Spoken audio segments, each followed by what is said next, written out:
രോഹനും സുജയും bullet വണ്ടിയിൽ പോവുകയായിരുന്നു. അവർ ഡൽഹിയിൽ നിന്നും ഹിമാചൽ പ്രദേശത്തിലേക്ക് പോവുകയായിരുന്നു. നേരം ഇരുട്ടി തുടങ്ങി. അവർ രണ്ടുപേരും ഹിമാചൽ പ്രദേശത്തിലേക്ക് വന്നെത്തി. പക്ഷെ എന്നാലും ഇനിയും അവർ പോകേണ്ട ദൂരം ഒരുപാട് ദൂരെയായിരുന്നു. ബ്രോ, ഇന്ന് രാത്രി ഇവിടെ എവിടെയും താമസിക്കാൻ നമുക്ക് നോക്കാം. ഇവിടെ കുറെ ദൂരമായിട്ട് നമുക്ക് ഒന്നും കാണാൻ പറ്റുന്നില്ലല്ലോ. ഇന്നും കുറച്ച് മുന്നോട്ട് പോവാം, എന്തെങ്കിലും നമുക്ക് കാണാൻ പറ്റുമല്ലോ. രണ്ടുപേരും സിംല ഗ്രാമത്തിന്റെ അടുത്തെത്തി. ആ ഗ്രാമത്തിൽ ആരും തന്നെ ഇല്ലായിരുന്നു. പക്ഷേ ദൂരെ ഒരു വലിയ കെട്ടിടം അവർ കണ്ടു. രണ്ടുപേരും ആ കെട്ടിടത്തിന്റെ അടുത്തേക്ക് ചെന്നു. ആ രാത്രി ഇരുട്ടിൽ അവർ രണ്ടുപേരും വണ്ടിയുടെ ഹോറൻ മുഴക്കി. അപ്പോൾ ഒരു വയസ്സായ വാച്ച്മാൻ ആ കെട്ടിടത്തിനകത്തു നിന്നും കയ്യിൽ ഒരു വിളക്കെടുത്തുകൊണ്ട് വന്നു. അങ്കിൾ, ഇന്ന് രാത്രി ഞങ്ങൾ രണ്ടുപേരും താമസിക്കാൻ വല്ല റൂം കിട്ടുമോ? ഇല്ല മോനെ, അകത്തേക്ക് പോകാനുള്ള വഴിയില്ല. എന്തായത്, രാവിലെ ഫുള്ളായിട്ട് വണ്ടി ഓട്ടിട്ട് പുറമെ എനിക്കാണ്. ഇപ്പൊ താമസിക്കാനുള്ള റൂമും കിട്ടിയില്ലെങ്കിൽ എന്നെ കൊണ്ട് നിങ്ങൾ അകത്തേക്ക് വിടാൻ സമ്മതിക്കാൻ പറ്റില്ല. നിങ്ങൾക്ക് ഇഷ്ടമാണെങ്കിൽ നിങ്ങൾ രണ്ടുപേരും എൻ്റെ ക്യാബിനിലേക്ക് താമസിക്കാം. അവിടെ കിടക്കാനുള്ള ബെഡും ഉണ്ട്, പിന്നെ കഴിക്കാനുള്ള ഭക്ഷണവും ഉണ്ട്. ഇത് മതി അങ്കിൾ, നിങ്ങൾ വളരെ ഗ്രേറ്റ് ആണ്. നിങ്ങളെപ്പോലെ നല്ല മനസ്സുള്ള ആൾ ഞങ്ങൾ കണ്ടിട്ടേ ഇല്ല. ശരി, വരൂ. അവർ രണ്ടുപേരും വാച്ച്മാന്റെ ക്യാബിനിലേക്ക് പോയി. പിന്നീട് ആ വാച്ച്മാൻ അവർ രണ്ടുപേർക്കും നല്ല ചൂടുള്ള ചായ ഇട്ട് കൊടുത്തു. തണുപ്പ് സമയമായതുകൊണ്ട് അവർ രണ്ടുപേർക്കും ആ ചായ ഒരുപാട് ഇഷ്ടമായി. ആ വാച്ച്മാൻ അവർ രണ്ടുപേർക്കും ആഹാരവും ചെയ്തു കൊടുത്തു. പിന്നീട് രണ്ടുപേരും വയറു നിറയെ ആഹാരം കഴിച്ചു. താങ്ക് യു അങ്കിൾ, നിങ്ങൾ ഞങ്ങളെ വളരെ സഹായിച്ചിട്ടുണ്ട്. ഇതൊക്കെ വലിയ കാര്യമില്ല മോനെ. അങ്കിൾ, ഇത് ഹോട്ടലല്ലേ? ഇവിടെ എല്ലാവർക്കും താമസിക്കാൻ പറ്റുമല്ലോ. പക്ഷേ ഈ ഹോട്ടലിലേക്ക് പോവാൻ എന്താ സമ്മതിക്കാത്തത്? അതൊരു വലിയ കഥയാണ് മക്കളെ. കഥയോ? അതുമാത്രമല്ലാതെ ഞങ്ങൾക്ക് കുറെ സമയമുണ്ട്. നിങ്ങൾ കഥ പറയോ, ഞങ്ങൾ കേൾക്കട്ടെ. ശരി മോനെ, ഈ കഥ 10 വർഷം മുമ്പ് നടന്ന കഥയാണ്. നിങ്ങളെപ്പോലെ ഒരു 3 പേരാണ് വന്നത്. അപ്പോഴൊക്കെ ഇവിടെ ജനങ്ങളൊക്കെ താമസിക്കുകയായിരുന്നു. 3 പേരും ഒരു റൂമിലാണ് താമസിച്ചത്. ആ റൂം നമ്പർ 13. നാളെ രാവിലെ ആയതുകൊണ്ട് നമുക്ക് പുറപ്പെടാം. ഈ സ്ഥലത്ത് അങ്ങനെ കാണുന്നവര് ഒന്നും ഇല്ലടോ, എല്ലാം ഉണങ്ങിയ സ്ഥലമാണ്. അത് സത്യമാണ്. പക്ഷെ ഇങ്ങനത്തെ ഒരു സ്ഥലത്ത് താമസിക്കാനുള്ള സ്ഥലം കിട്ടിയല്ലോ. ഇല്ലെങ്കിൽ നമ്മളെ കൊണ്ട് എന്ത് ചെയ്യാൻ പറ്റും? എന്ത് ചെയ്യണമെന്ന് വെച്ചാ പുറത്തു പോയി കിടന്ന് ഉറങ്ങുക. പിന്നെ എന്ത് കഴിക്കാനാ? ഇലയാണോ കഴിക്കണ്ടേ? അവരെല്ലാരും സംസാരിച്ചുകൊണ്ടാണ് ഇരുന്നത്. പക്ഷേ പെട്ടെന്ന് അവർക്കൊരു പെണ്ണിന്റെ ശബ്ദമാണ് അവർ കേട്ടത്. ഈ ഹോട്ടലിൽ ഏതോ ഒരു പെണ്ണുണ്ടെന്ന് തോന്നുന്നു. പക്ഷേ എനിക്ക് ഈ ചിരി നമ്മുടെ മുറിയിൽ നിന്ന് കേൾക്കുന്ന പോലെയുണ്ട്. അവരുടെ ഒരാൾ പുറത്തു വന്ന് കേട്ടപ്പോൾ ചിരി വന്നിട്ട് പുറത്തല്ല കേട്ടത്. പക്ഷേ ഈ ചിരിക്കുന്ന ശബ്ദം അകത്താണല്ലോ കേൾക്കുന്നത്. ഈ പെണ്ണൊന്നും ഇല്ലല്ലോ ഇവിടെ. ആ ചിരിയുടെ ശബ്ദം എവിടെയാ വരുന്നത് അവർ തേടാനും തുടങ്ങി. പെട്ടെന്ന് ആ കട്ടടത്തിൽ കരണ്ടും പോയി. പെട്ടെന്ന് അവർ 3 പേര് മുമ്പെന്ന് ഒരു പെണ്ണ് പ്രത്യക്ഷപ്പെട്ടു, സുസാൻ. അവരുടെ കണ്ണിന് സുസാന്റെ മുഖം മാത്രമേ കണ്ടിട്ടുള്ളൂ. അതെ, നിങ്ങളാരാണ്? ഞങ്ങളുടെ മുറിയിൽ നിങ്ങൾ എന്താ ചെയ്യുന്നത്? സുസാൻ ചിരിച്ചുകൊണ്ടേയിരുന്നു. പിന്നീട് അവൾ ചിരിച്ച് ചിരിച്ച് ആ 3 വഴിപോക്കരെയും വളരെ കൊടൂരമായി കൊന്നുകളഞ്ഞു. അടുത്ത ദിവസം രാവിലെ ആ 3 പേരുടെ പിണങ്ങളാണ് ഞങ്ങൾ കണ്ടെത്തിയത്. ആരാണ് ഈ സുസാൻ? പിന്നെ അതിന്റെ ആത്മ എങ്ങനെയാണ് ഈ ഹോട്ടലിലേക്ക് എത്തിയത്? അവൾക്ക് എന്താണ് സംഭവിച്ചത്?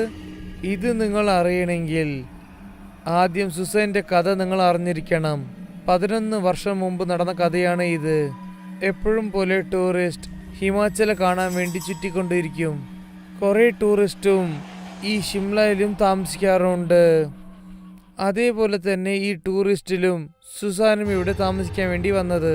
സുസാൻ റൂം നമ്പർ 13 താമസിച്ചത്. ആ സമയത്ത് ഹോട്ടലിൽ എല്ലാ മുറികളും ബുക്കായിരുന്നു.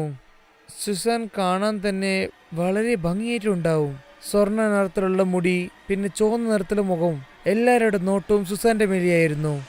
സുസാനും പിന്നെ അവളുടെ സുഹൃത്തും 2 ദിവസമായിട്ട് അവർ ഷിംലയിലായിരുന്നു താമസിച്ചത്. അവരിവിടെ അടുത്തൊരു മലയിലുള്ള അരുവിയായിരുന്നു ഷൂട്ട് ചെയ്തുകൊണ്ടിരുന്നത്. രാത്രി അവരവരുടെ അരയിലായിരുന്നു ഉറങ്ങാൻ പോയത്. അപ്പോൾ പെട്ടെന്ന് ഒരു പകുതി രാത്രി ഉണ്ടായിരുന്നു. സുസാന്റെ മുറിയിലിരുന്ന് ഒരു അലർച്ച ശബ്ദം കേട്ടു. അവളുടെ സുഹൃത്തും ഞാൻ ആ മുറിയിലേക്ക് പോയിരുന്നു. സുസൻ ശബ്ദമിട്ടിട്ടാണ് ഒച്ചയുണ്ടാക്കിയത്. ഞാനും അവളുടെ സുഹൃത്തും ചേർന്ന് കതവ് തുറക്കാൻ വേണ്ടി നോക്കിയപ്പോൾ ഒന്നുമില്ലായിരുന്നു. Susan, where are you, Susan? Susan, Susan! അവരുടെ 2 സുഹൃത്തും റൂമിലേക്ക് തിരക്കി വന്ന് സുസനെ തേടുകയായിരുന്നു. പിന്നെ പെട്ടെന്ന് എല്ലാവർക്കും സുസന്റെ ചിരിപ്പിന്റെ ശബ്ദം കേട്ടു. എല്ലാവരും മേലോട്ട് നോക്കിയപ്പോൾ സുസൻ സീലിംഗിൽ ഒട്ടിയിരിക്കുകയായിരുന്നു. പിന്നെ അവൾ ബലത്ത ശബ്ദത്തിൽ ഒച്ച ഉണ്ടാക്കിക്കൊണ്ടിരുന്നു. ഇത് കണ്ടപ്പോൾ തന്നെ ഞാൻ അവിടുന്ന് ഓടിപ്പോയി. പക്ഷെ അവളുടെ 2 സുഹൃത്തും അവിടെ തന്നെ പെട്ടുപോയി. കതവ് തന്നെത്താനെ പൂട്ടി.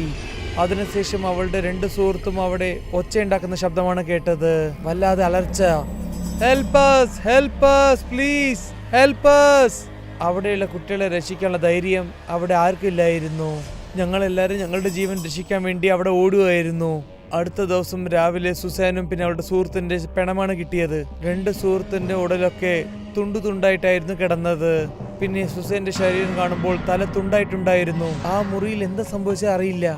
ഈ കഥ വല്ലാതെ വിചിത്രമായിട്ടുണ്ട്. പക്ഷെ സുസന് എന്താണ് സംഭവിച്ചത്? അവൾ എങ്ങനെയാണ് പ്രേതമായിട്ട് മാറിയത്? അത് അറിയില്ല. പക്ഷെ അന്ന് രാത്രി തൊട്ട് ആരൊക്കെ ഈ ഹോട്ടലിലേക്ക് താമസിക്കാൻ വരുന്നുണ്ടോ അവരുടെ പിണങ്ങളാണ് ഞങ്ങൾ കിട്ടിയത്. ഷിംലയിലുള്ള ആൾക്കാരൊക്കെ ഈ ഹോട്ടൽ ചേർന്ന് മൂടിക്കളഞ്ഞു. പിന്നെ ഇവിടെ താമസിക്കാൻ ആർക്കും അനുമതിയില്ല. അങ്കിൾ, പക്ഷെ നിങ്ങൾക്ക് എന്തൊന്നും സംഭവിക്കാത്ത? കാരണം രാത്രി സമയത്ത് ആ ഹോട്ടലിലേക്ക് ഞാൻ പോവാറേയില്ല. അങ്കിൾ, എന്നെ അറിഞ്ഞോളം ഈ കഥ കുറവായിട്ട് അറിയുന്നത്. കാരണം സുസാന് എന്താ സംഭവിച്ച മുറിയിൽ അറിഞ്ഞേ പറ്റുള്ളൂ. അത് ഈ സുസാന് മാത്രമേ അറിയുള്ളൂ. ശരി, നല്ല ഇരുട്ടായി. നിങ്ങൾ 2 പേരും കിടന്നുറങ്ങിക്കോളൂ. ശരി അങ്കിൾ. വാച്ച്മാൻ വളരെ ആഴ്ന്ന ഉറക്കത്തിലായിരുന്നു. പിന്നെ സുജോയ് പിന്നെ രോഹന് ഉറക്കം വന്നതേയില്ല.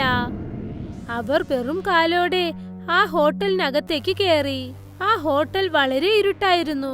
പിന്നീട് രോഹൻ തന്റെ ടോർച്ച് ലൈറ്റ് ഓൺ ചെയ്തു. റൂം നമ്പർ 13 നമുക്ക് നോക്കാം. അവർ 2 പേരും റൂം നമ്പർ 13ലേക്ക് വന്നു.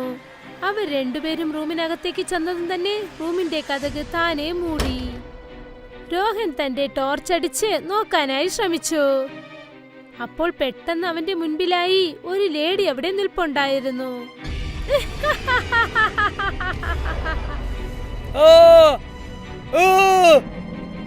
രണ്ടുപേരുടെയും ശബ്ദം കേട്ടതും തന്നെ ആ വാച്ച്മാൻ കണ്ണു തുറന്നു നോക്കി.